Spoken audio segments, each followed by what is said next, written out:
Hello everyone, thank you for tuning in to another edition of Holdem Hand today. This is Johnny B. Good, I'll be your host. We are brought to you by GoodEvents Poker, affiliate of Jow Poker. And today we are going to be talking about pot control, out of position, and how to handle potential trap situations towards the end, second and third barrels. So, second and third streets.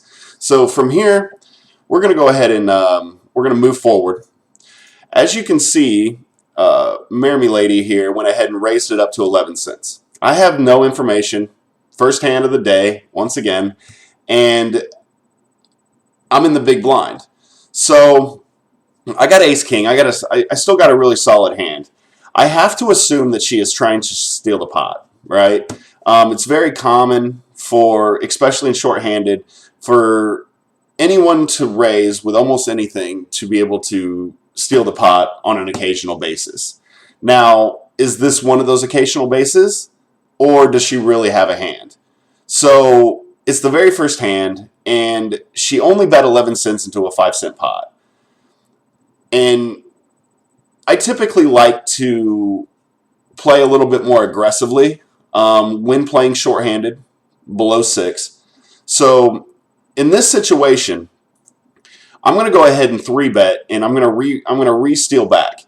I'm going to show her that stealing my pots isn't going to work at this table, and that if she got a problem with it, she can leave. That's after I take a little bit of her money. So I go ahead and fire back at 25 cents. Now I'm going to keep it real here. If she would have raised it to 16 to 20 cents, I would have probably just called.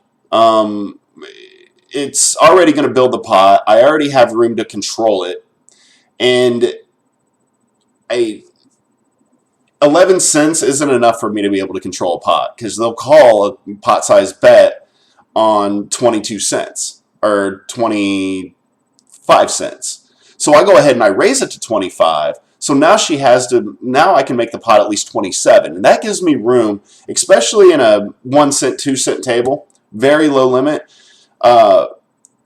very low stakes, to be able to control the pot. So she went ahead and called me. All right, well, okay. So she got a decent hand, or she doesn't know how to play. We're at very low stakes, so the chances of her not knowing how to play are very high. So that means that I need to control this pot. I can't allow her to take control here and just go crazy and bet $5 on a 52-cent pot. I can't let that happen. So I got to maintain control of this pot. As you can see, I went ahead and I hit my ace. So I got top pair, top kicker, and we got a flush draw, which I only have 1-2. So standard here, I'm going to go ahead and raise 3/4 the pot. That puts her right on the line of pot odds to be able to call me. If she has a flush, or if she has a straight. I could have bet 52, but I didn't want to scare her off quite yet. It's the first hand. I really wanted to see how she would play this. So I wanted to control this. I didn't want to be a bully, but yet I didn't want to be passive. But I didn't really want to give her odds to draw out on me either. So I'm right on the limp of being able to say that, for her to be able to say, okay, I'm going to gamble and try to hit my straight or my flush. I could have went a little bit higher, but I didn't want to absolutely push her off. I wanted to give her a reason to call. So she went ahead and called me. Now the pot's pretty decent, right? At this point, flush comes up, and I still have 1 to come, and I got the nut flush draw. So she might have already hit her flush, which is okay. If she hits her flush, she hits her flush. I lose the hand, no big deal.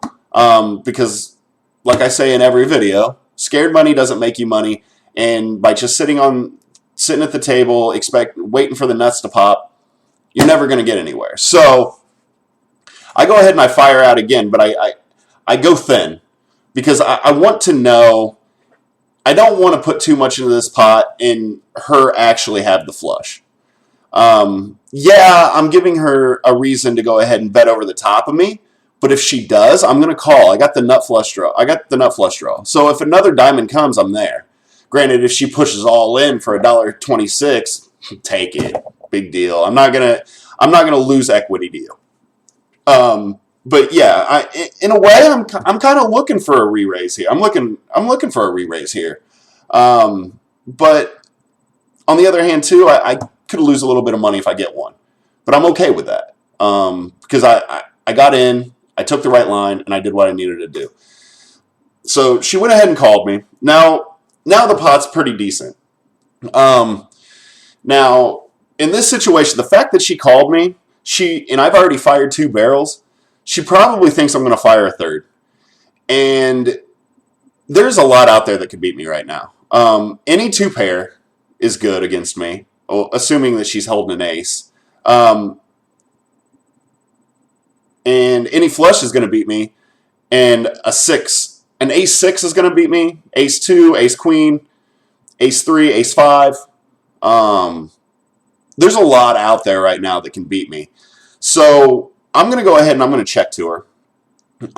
In hopes that if she fires out half the pot, I'm probably going to call just because I want to see what we got going on. But under the circumstances with her just calling, I mean, she could make that line on the end on the river, and a good player would have.